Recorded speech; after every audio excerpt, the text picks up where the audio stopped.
राज्यातील शासकीय परिचारिकांनी बदली प्रक्रियेविरोधात आक्रमक भूमिका घेतली आहे। जबरदस्तीच्या बदल्या करू नयेत अशी मागणी करत शेकडो परिचारिकांनी आंदोलनात सहभाग घेतला आहे। सरकारने निर्णय मागे घेतला नाही तर काम बंद आंदोलन छेडण्याचा इशारा यावेळी देण्यात आला आहे।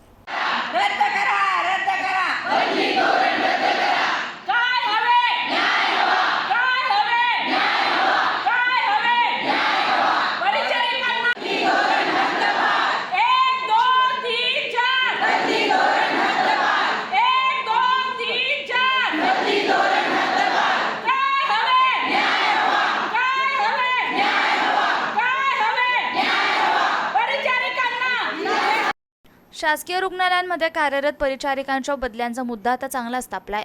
बदल्या रद्द कराव्यात आणि परिचारिकांना दिलासा द्यावा या मागणीसाठी विविध जिल्ह्यातील परिचारिका एकवटल्या।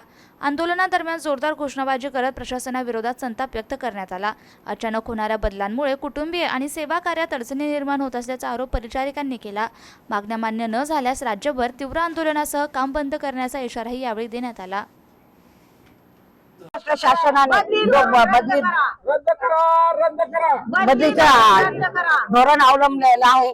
आमची एकच मागणी आहे की बदली धोरणामधून परिचारिका म्हणजे सगळ्याच केडर मधल्या आरोग्य सेवेतल्या आणि वैद्यकीय शिक्षण विभागातल्या सगळ्यांना या धोरणामधून वगळण्यात यावं। कारण परिचारिका ही कुठल्याही आर्थिक व्यवहाराच्या टेबलवरती काम करत नाही। घोर गरीब रुग्णांमध्ये आम्ही काम करत असतो।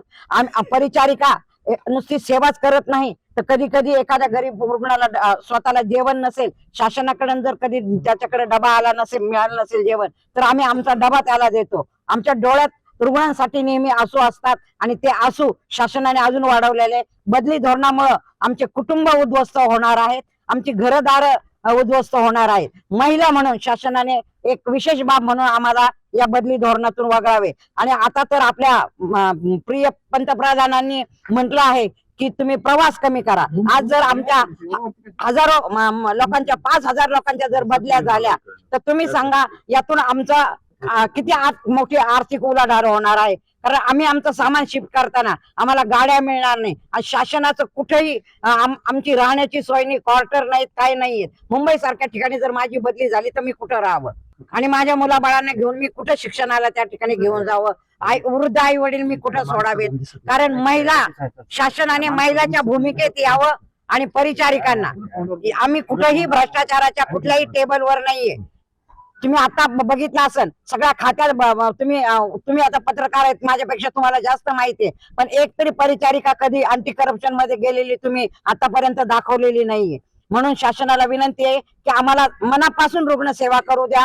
आम्ही जिथं आहोत तिथं आम्ही सुखी आहोत। आम्ही दुसरं तुम्हाला काहीच मागत नाही, फक्त आम्हाला बदली धोरणातून मात्र शासनाने वगळावे। जर आम्हाला शासनाने बदली धोरणातून वगळले नाही तर यानंतर आम्ही काम बंद आंदोलनाचा इशारा शासनाला देत आहोत। आणि हे काम बंद आंदोलन आम्ही करत नाही तर शासन आमच्यावरती लादत आहे। रुग्णसेवा विस्कळीत झाली तर याला पूर्ण शासन जबाबदार राहील। इंदुमती थोरात, राज्याध्यक्ष, महाराष्ट्र गव्हर्नमेंट नर्सेस फेडरेशन। शासनाने परिचारिकांच्या बदल्या कराव्यात यासाठी प्रशासकीय प्रक्रिया राबवण्याची प्रोसेस सुरू केलेली आहे। याला आमचा तीव्र विरोध आहे। महाराष्ट्रातील परिचारिकांमध्ये प्रचंड असंतोषाचं वातावरण निर्माण झालेलं आहे। याला काही कारणं पण तशीच आहेत। आमचं पद हे अधिकार पदाच्या नोकऱ्या नाही आहेत, आम्ही थेट रुग्णसेवेशी निगडीत आहोत। तर पहिला प्रश्न आमचा आहे की आमची बदली का?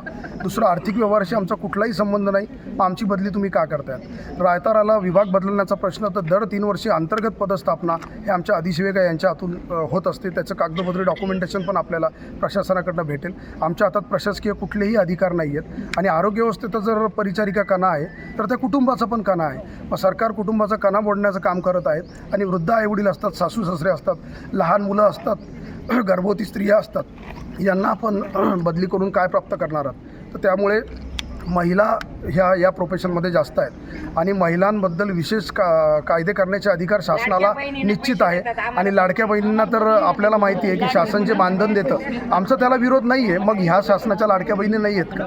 मग ह्या लाडक्या बहिणींना आपण असा अन्याय का करतायत? आणि शासन सोयीनुसार परिचारिकांवर ह्या भूमिका लादत असतं। ज्यावेळेस आम्ही 7व्या वेतनच्या त्रुटी निवारा म्हणून खुल्लर समितीला आम्ही विनंती केली होती परिचारिका आणि परिसेविका त्यांना घ्या, तर त्यावेळेस तुम्ही सोयीनुसार जेवणातून जसा कढीपत्ता बाजूला करतो तसं परिचारिकांना बाजूला केलं आणि आज तुम्ही परिचारिकांना तर आमचं प्रमोशन्स पेंडिंग आहे, रिक्त पदं आहेत आणि यावेळेस असं शासनाने निर्णय घेतला आहे आणि महाराष्ट्रातील एका संस्थेच्या अधिष्ठाता यांनी देखील शासनाला एक पत्र लिहिलेलं आहे की हे मानसिकीकरण करणारी गोष्ट आहे. कर्मचाऱ्यांच्या जर बदल्या केल्या तर त्याचं मानसिकीकरण होईल आणि त्या रुग्णसेवा किती क्षमतेने देतात याचा विचार शासनाने करायला पाहिजे. त्वरित मकरंद उदयकर, राज्य संघटक सचिव, महाराष्ट्र गव्हर्नमेंट.